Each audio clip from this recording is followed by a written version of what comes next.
What's the meaning of boxcar?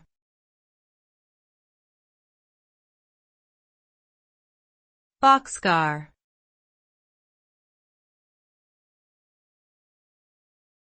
Boxcar.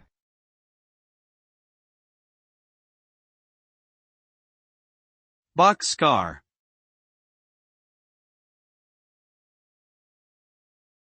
Boxcar.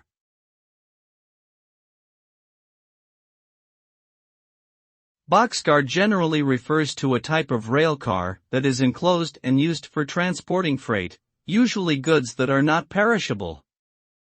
The boxcar's design allows for easy loading and unloading via a side door, making it a popular choice for transportation companies.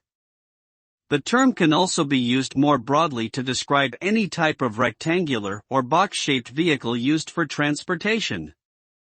In slang, riding the boxcar means to illegally ride on the outside of a train, often associated with stories from the Great Depression era.